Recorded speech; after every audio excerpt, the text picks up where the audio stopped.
Girl, yes.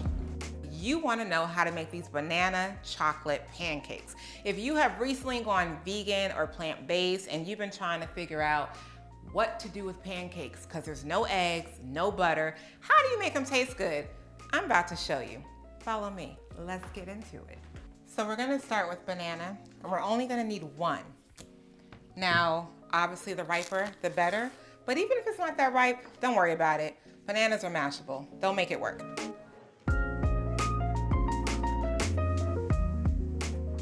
Not only are bananas going to give us the flavor, but they also serve as our binder. So this would be your egg. So now that our bananas are nice and mushed, you want to make sure it's a bit more of a liquidy consistency, so not too much clumps. A little clumps is fine. We're going to add in some coconut sugar. Now, you might be wondering why I added some coconut sugar into this, and that's because when these bake off, I don't want to have to use a lot of maple syrup. And so I sweeten the batter a little bit so I can minimize how much syrup I have to add on later. We're going to add in some coconut oil. We're going to add in some vanilla.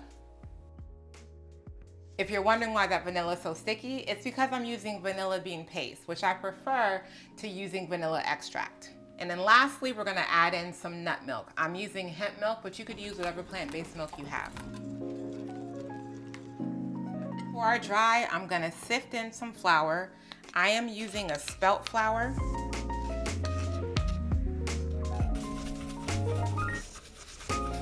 And then I'm also gonna add some baking powder to my flour because we want these babies to rise.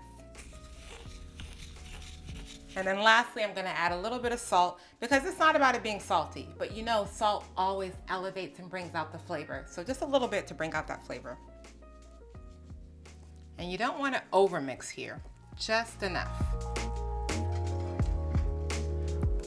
So we're just mixing right until the batter comes together. Don't worry about getting all those lumps out. That's why we sift. But even if you don't want to sift, you can just pour it in there. But just make sure that you don't overmix or else you'll toughen your pancakes.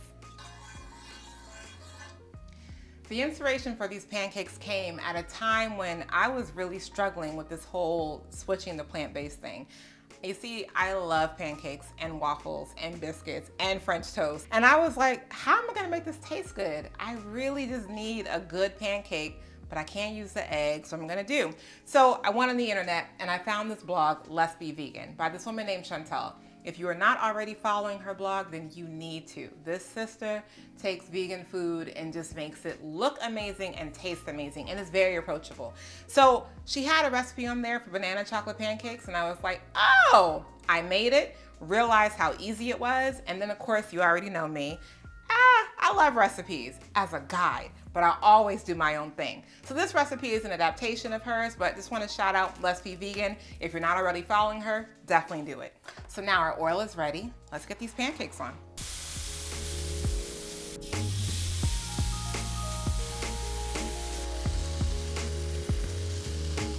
So here's a pro tip.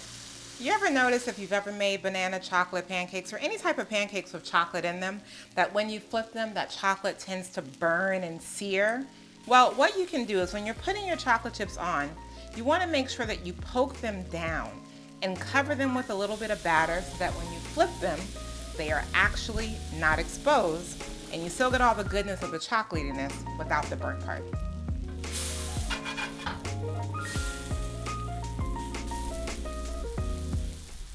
So now that our pancakes are done, let's assemble and eat. We have our banana chocolate chip pancakes, vegan and plant-based. I top mine off with some coconut whipped cream, some bananas, some pecans toasted because that brings out all the flavor, some dark chocolate shavings, and of course, maple syrup. Oh, and some shredded coconut because I love all that color. Looks like confetti. It's like a party in my mouth. Yes, please.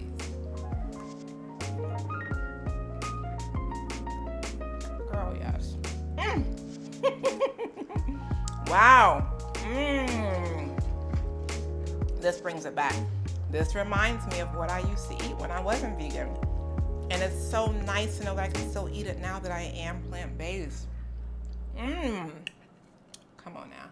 All right, you all, if you want the recipe to this, you already know, click the link in the description because that is the link to my newsletter, The Mindful Plate. And as always, every Tuesday, I'll be in your inbox with more delicious recipes just like this one. And don't forget, if you are not following Let's Be Vegan, go follow that sister because her recipes are fire and you're gonna love it too. I'll see you next time. And until then, eat well and be well.